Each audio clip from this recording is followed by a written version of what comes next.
Welcome back to the show. Let's dive into this topic, inspiring your children to become runners. And as I alluded to earlier in the show, how the pandemic has caused our families, in many cases, not to be the healthiest version of themselves. I can even speak from experience. My son, before he goes back to live schooling in the fall, he wants to get in shape. So I'm sure that he's not the only one. Okay. And so what can we do? Right? Running is a hobby that you can do right along with your children. And kids actually naturally love to run around. And chances are, if you're listening to this podcast, you too appreciate running to some extent. You may not love it because you may not have been taught how to enjoy running, but you have an appreciation for running as well. As adults, we run for different reasons. Some run for the challenge to accomplish a goal. Others run to lose weight or just to simply distress. We understand the physical, emotional, and psychological benefits of running, and we want the young people in our lives to develop active habits for a lifetime of health. But here's the problem. Most children don't like running for exercise. So they may enjoy running around at the playground or at the park or, throwing, like last week we talked about in episode 108, we talked about jumping and doing different things like that to get the kids active, right? And even ourselves as adults can go back to our childhood and do silly things like, hopscotch, leapfrog. One of my favorite things that I just been picking back up is the jump rope, right? And really, really gets the heart rate up. Very, very good. So we talked about earlier, kids naturally love to run around, but when thinking about running for exercise, not so much. Sometimes we have to disguise it as something else. So first and foremost, make running fun. Running should never be a punishment. And I'm telling you right now, in sports, every single sport, if you were late to practice, your punishment is go run laps, right? Or something like that. If you failed an assignment, your punishment is go run. And so no wonder running gets such a bad rap when it comes to this, right? And we don't want to make this feel like a punishment for our children. So doing so may give kids a negative association with the act of running. Further, never speak condescendingly to your child about their running. Don't make some wise remarks like, come on, your sister can do it. You can too. You may think that that's encouraging, but it really would discourage someone. Comparing one person to another, it's very, very easy to do. And so we have to be careful and be mindful and work hard not to do that. Okay. What else can we glean from this information here? We want to build healthy relationships between our children and running, the exercise. Okay. Kids just love the uninhibited feeling of running.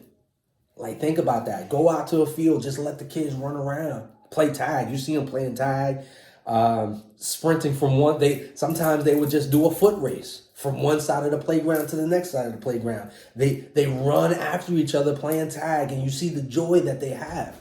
Once again, running does not have to be a punishment or something hard, right? Play games, run relays, and incorporate other creative ideas to keep kids interested. Encourage children to participate and try their best. Once again, be positive, bring out the good,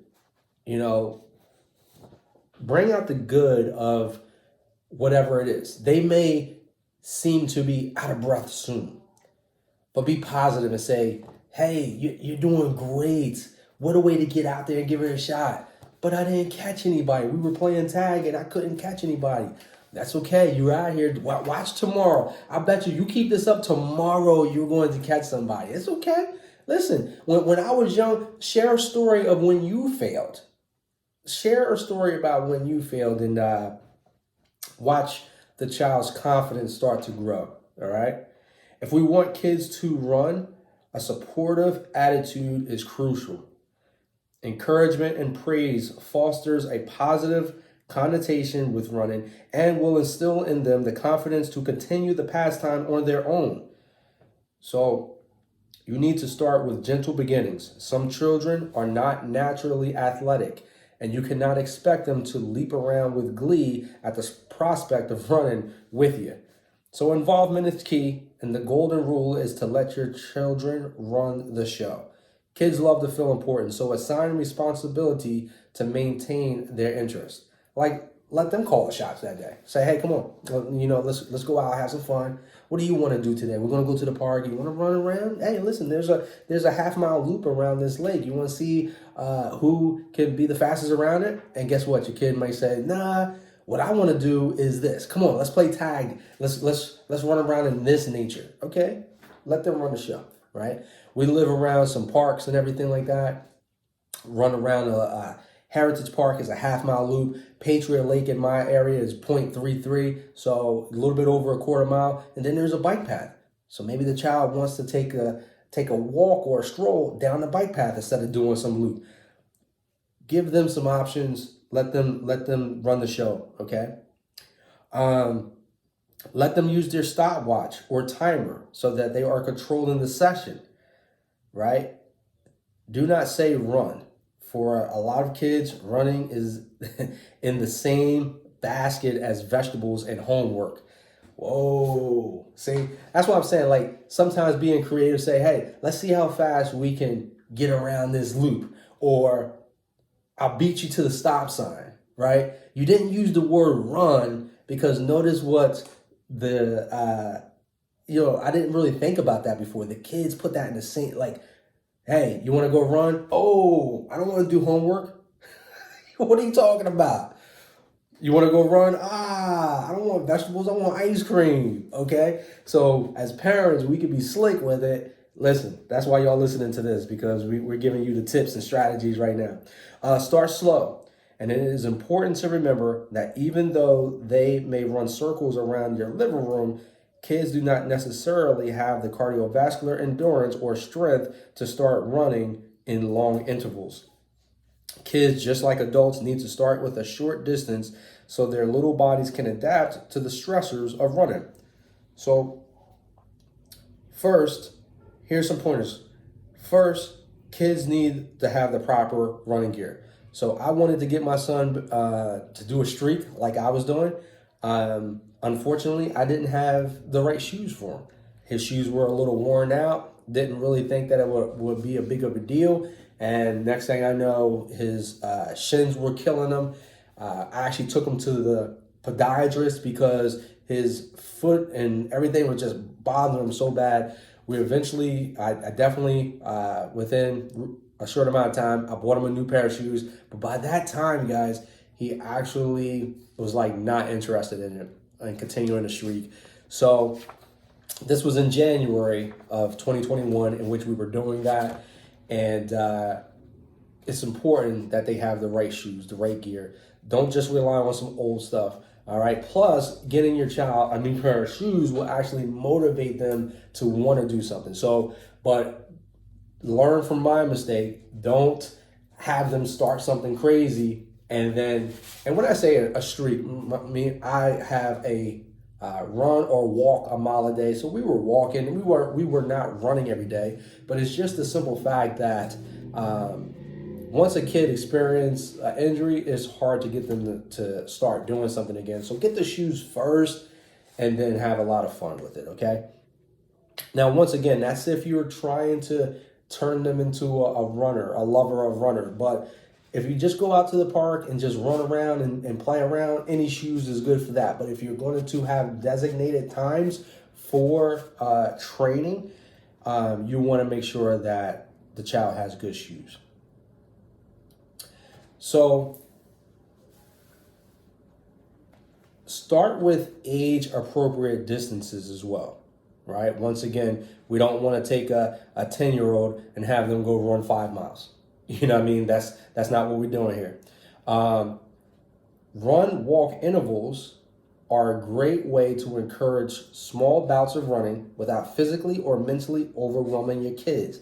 The funny thing is, guys, it's good for you too. It's good for the parents. I have a story. I actually was going to share it in the week that was next week, but I got a chance to talk to Leonard tonight. And on the break, when I took a break, I got a chance to meet up with my run program. And Leonard shared with me, him and his wife did a dual athlon. And he said that he took 5 minutes off of his 5K run time. He took 5 minutes off. And guess what he implemented? What we taught him with the run, walk, run. So he was doing 60-30 and crushed his time by 5 whole minutes, where he was running the whole time. And now he's taking these strategic walk breaks and was able to crush it. That is super cool. Shout out to Leonard Rosenthal for sharing that with me and sharing that with the group tonight. Such an amazing experience. And so parents out there, with your child, like, use the run, walk, run, right? And so here's a good rule to follow. Follow the 10% or less rule. Once your kids become comfortable with running, do not increase their running volume by more than a total of 10% mileage per week, okay? So maybe they start off with a mile, and then if they get comfortable with a mile, then you increase it by 10%. Maybe they do a mile and a quarter. Maybe they start to do a mile and a half. Over the course of time, boom, now they're good at mile and a half. You can start to increase it little by little. They're doing 2 miles. See, our little ones may or may not be encouraged by you running. You're setting an example. You're setting a legacy for them to follow. And they like, I wish I could be like mom or dad. And they might not even be telling you. But if you start to bring them out with you, start to say, hey, I did my run earlier today. I just wanted to have some fun with you. Let's do a little something, and you will start to see that your kid will absolutely appreciate that bonding time that y'all have together. Scheduling 3 to 4 days per week will help build your child's stamina for when they go back to school. Guys, once again, I can't stress enough. Even my son said, Dad, I need to get in shape, so that when I go back to live school in September, I am going to be able to run around and do what's necessary at gym class. So now is the time, my friends. Now is the time to really lock it in, dial it in. I know it's the summertime. Ice cream, chips, boardwalk fries, pizza, great adventure. Everything's open. Everything's popping off. And you are going to indulge sometimes. But if we're not mindfully, if we're not thinking about this, we're doing not only damage to ourselves, but our kids. And then next thing you know, in gym class, they might even fail because they don't want to run. They don't want to run up and down the basketball court because they're not in shape to do so. But we can absolutely flip the switch, say, hey, we're not having ice cream every night. You know what I mean? Maybe once a week. Let's get out here 3 days a week. Coach Tadris and the Run to the Best You program. I heard about this run, walk, run thing. Let me email him to figure out what's a good strategy for me. Hey, I want to lose weight. I heard that the health connection calls that he has absolutely been helping people get in the best shape in their life. Actually, Marie Geary, shout out to her. Tonight, she was able to run the bleachers. This woman is amazing, right? She is about, I think, 59 years old, and she lost about 70 pounds over the last year, eating real food, practicing intermittent fasting, and walking, not even running. But she's consistent on the Health Connection calls. It's all about us setting goals, being clear with what you want, and systematically going after it one step at a time. And she said that by the end of June, I'm going to run those bleachers. Guys, it was 88 degrees, very humid in New Jersey.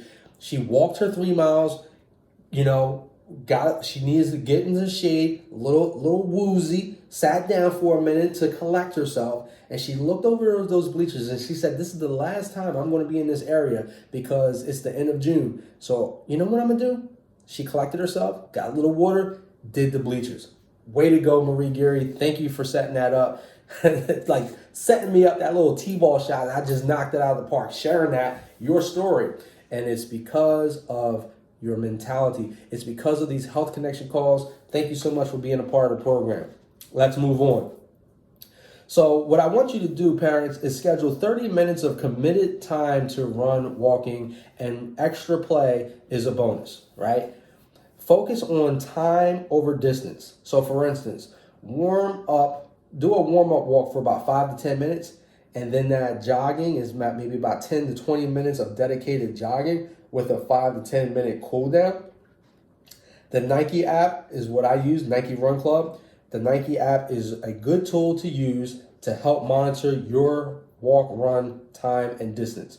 Okay, so I might set that timer up, the Nike app, for a 30-minute run. I may have the Nike app talk to me every 5 minutes. That way I know 5 minutes is up. Here's the warm-up is done. Let's get into the run, walk, run. And I actually use an interval timer that I clip on my hip, got it off of Amazon, and that tells me my run, walk, run. So I'm just going to put it out there. Let's say your kid is super fast already, and they're just a naturally fast runner. And that person can go out with a 2-minute run with a 30-second walk break. And absolutely, over the course of 3 miles, let's say a 5K, for example, that person may run a 9-minute mile, right? 9 minutes per mile, doing 2 minutes on with a 30-second walk break. But if they're even faster than that, they may even have 8:30 average pace. We don't know. But if your child is trying to get in shape, has trouble breathing, these type of things, then you want a less intensive interval. So maybe it's 30-30. Maybe it's 15 seconds jogging with a 30-second walk break. It is so customizable. Am I saying that right? It is customizable to your needs. Yeah. So I hope I didn't butcher that too much. Hey, listen. I would love to help out in any way I can. I have a passion for this. We started the program in 2013, and we're continuing to build upon this program. I love what I do. I love helping the parents regain their life through the motivation that they get at the Run to the Best You program. I love seeing children run with their parents. I enjoy the feeling of crossing that finish line and your family is proud of you, and the husbands are there cheering their wives on as they cross the finish line. The kids are there, but now we want to be able to see those kids come into the running game, okay? Listen, it's time to take another break. I'm so excited. My next guest, Nate, is going to give us more tips from his perspective, because once again, if your kid is that super fast, you might need to talk to Nate to find out how you can get him in track, okay? Let's take a break, and we're going to bring back Nate Harley. That's it. I'll be right back.